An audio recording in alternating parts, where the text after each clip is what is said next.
जय श्री कृष्ण, जय श्री राधे।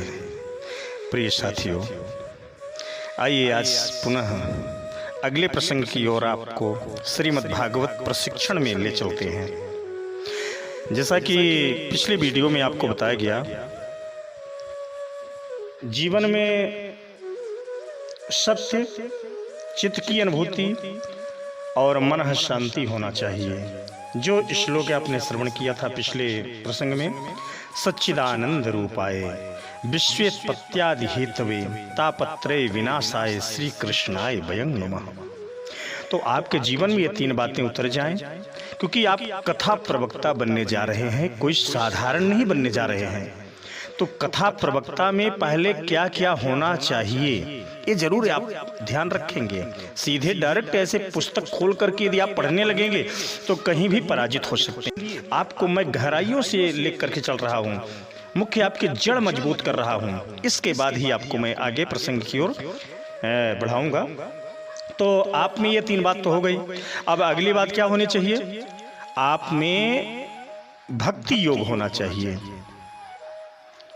भागवत में महात्म्य जो आप पढ़ेंगे उसमें बताया गया है कि ज्ञान, वैराग्य और भक्ति, इसी को प्रथम बता दिया, भक्ति, ज्ञान और वैराग्य। तो भक्ति मार्ग आपके जीवन में अवश्य होना चाहिए।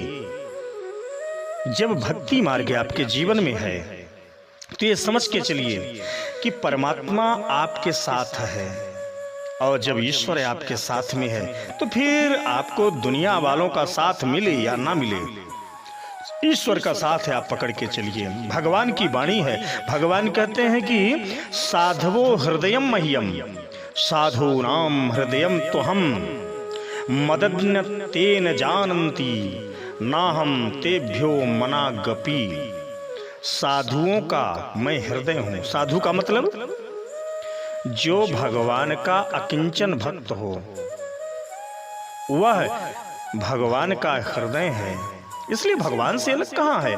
तो आप में भक्ति योग होना आवश्यक है। बाबा तुलसी ने भी स्पष्ट कहा है, भक्ति स्वतंत्र सकल गुण खानी, भक्ति स्वतंत्र सकल गुण खानी, बिनु सत्संग न पावहि प्राणी, बिनु सत्संग न पावहि प्राणी। भक्ति स्वतंत्र, इसलिए भगवान की भक्ति आपके जीवन में हो तो समझ के चलिए फिर सब कुछ है आपके पास में।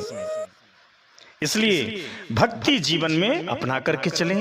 और दूसरी बात, आप कथा कर रहे हैं, एक कथावाचक हैं, तो हमेशा ये याद रखें कि हम जो कुछ बोल रहे हैं, जो कुछ कर रहे हैं, ईश्वर हमें देख रहा है। ये लक्ष्य आपका होना चाहिए। यदि ऐसा लक्ष्य नहीं होगा तो आप भटक जाएंगे। जो कुछ काम करें, जो कुछ बोलें, ये भाव आप में होना चाहिए कि परमात्मा हमें देख रहा है। एक आपको बड़ी सुंदर कहानी बताता हूं। एक आश्रम में एक संत जी रहा करते थे, उनके कुछ शिष्य गण रहते थे साथ में, 10-5 थे। उसमें एक शिष्य को महात्मा जी ज्यादा आदर करते थे, ज्यादा मानते थे। अन्य शिष्यों में वार्तालाप होने लगा कि गुरुजी पक्षपात करते हैं। ये बात गुरुजी के कान में पहुंच गई। गुरुजी ने सभी शिष्यों को एक दिन बुलाया और गुरुजी ने कहा कि मेरे प्यारे शिष्यों, आज एक काम तुम लोगों को करना है। क्या?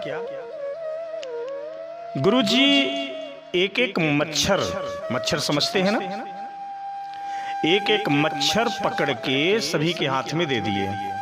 बोले याद रखना, इन मच्छरों को मारना है, लेकिन ध्यान रखना कोई देखे ना। अब बाकी जो 9 थे तो एक दूसरे की नजर बचा करके मच्छर को मसल दिए। और 10वां नंबर जो था वो पूरा दिन भटका। अंत में शाम को लौटा, बोला गुरुजी कहीं मौका नहीं मिला। गुरुजी कि जो बाकी शिष्य थे सभी हंसने लगे। इसको बेवकूफ को कहीं मच्छर मारने का मौका नहीं मिला। अरे कौन देख रहा था, नजर बचा करके मार देते। उसने जवाब दिया, मेरे साथियों, मैं दुनिया वालों से तो नजर बचा सकता हूं, लेकिन मेरा ईश्वर, मेरा राम, मेरा कृष्ण तो मुझे सदैव देखता है ना, उसकी नजरों को मैं कैसे चुरा सकता हूं। मंदो बदति विष्णाय धीरो बदति विष्णवे उभयोश्य फलम तुल्यम भावग्राही जनार्दनः।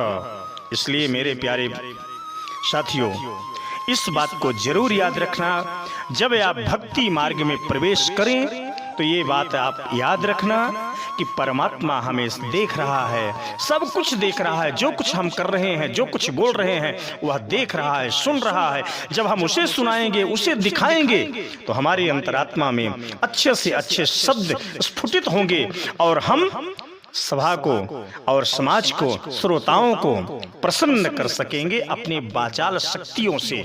इसलिए आप में भक्ति योग होना आवश्यक है। आगे अगले वीडियो में आपको बताया जाएगा।